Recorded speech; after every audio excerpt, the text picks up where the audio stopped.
Welcome back to Two Agents and Sunshine Shift. I'm Monica, and today we're going to talk about something that will instantly separate you from every other buyer purchasing or relocating to Florida. Florida doesn't have cities, it has micro pockets, and until you understand that, you're basically shopping blind. So, if you're coming from Chicago, New York, California, Minnesota, or even if you're a local who only lived in one part of Tampa Bay, this episode will change the way you shop for homes forever. Most people shop by city labels. I want Tampa, St. Pete, Clearwater. But Florida does not behave like that. Tampa wasn't built in neat concentric rings like Chicago or Seattle, for example. It grew in clusters based on where the land drained well, where infrastructure was added first, where developers could build, and where the soil was stable enough. So even inside the same zip code, you get pockets that feel totally different. One street is breezy, shaded, and quiet. The next one is humid, loud, and floods after storm. This is the part nobody teaches. And this is why so many people regret their first purchase. In Florida, microclimates are not a cute idea. They're a reality. Let's go deeper. West-facing corridors trap heat until 7 p.m. East-facing pockets get cooler breezes earlier. Streets near canals get cooler airflow from the water. Tree canopy can drop temperature between 5 and 15 degrees, literally 15 degrees. Low pockets surrounded by home, they hold humidity like a ball. And you won't see any of this information on Zillow photos or descriptions.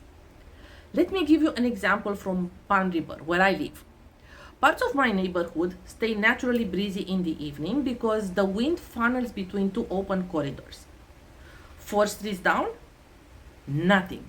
Hot, still air every single night of the summer. Same area, totally different feel. Maybe you heard about the soil map truth, or maybe not. But this one is so deep that not even most agents understand it.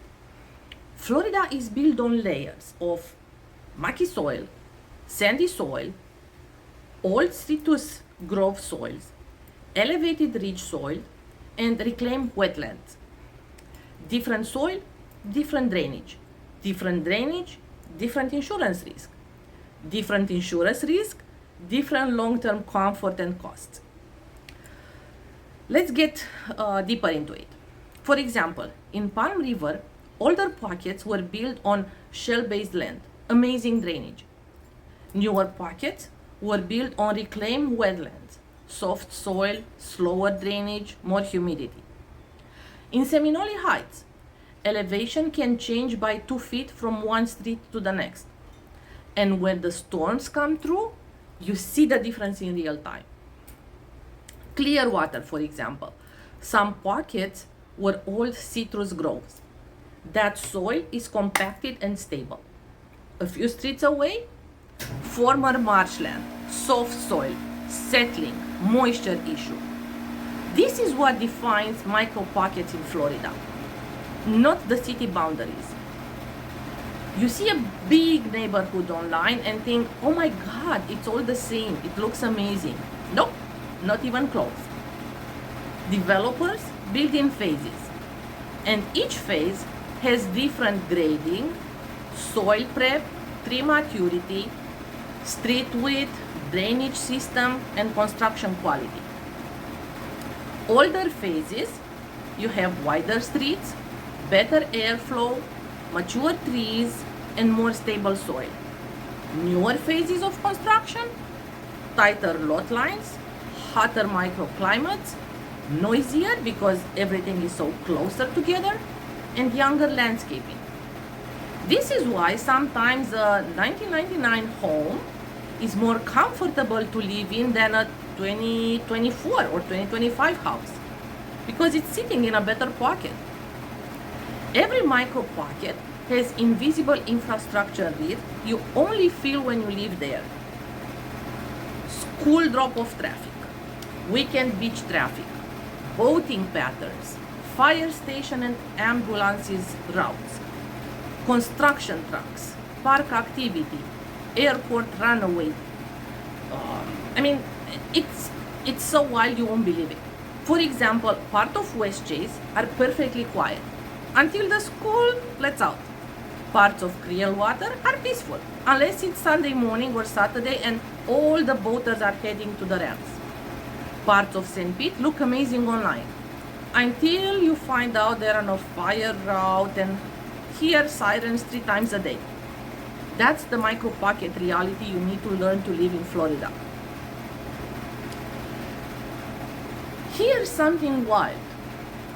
In the same zip code, you have different trash pickup schedules, stormwater budgets are different, street lighting, drainage maintenance, and enforcement officers. How this affects you?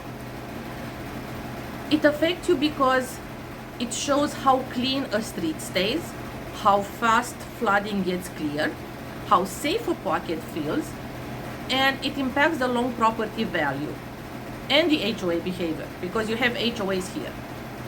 You don't see this on Google Maps. You only feel it when you live in the pocket. And then you have the human micro pockets, the personality of the people who live there. Some pockets are early morning joggers, dog walkers, families with bikes, car enthusiasts, boating communities, retirees, nightlife people, and remote workers. This matters more than most buyers realize. A pocket with early risers feels different than a pocket with midnight gatherings. A pocket with, 4 boats on every driveway has a totally different energy than a pocket with strollers and kids' scooters. And again, the same neighborhood, different words. There is one thing to remember from this episode. When you're buying a home in Florida, you're not buying a city. You're not even buying a neighborhood. You're buying a micro pocket. You're buying drainage behavior, airflow, shade, noise patterns, soil quality, comfort, safety, and long-term stability. That's what actually defines your Florida lifestyle.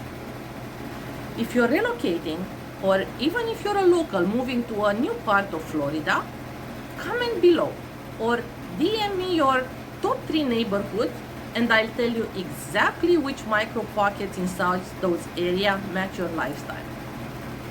Make sure to like and subscribe because next week we're going into the Florida construction truths nobody talks about, which will save you thousands, and protect you from buying a home that looks good online, but it's a money pit in real life once you move into it.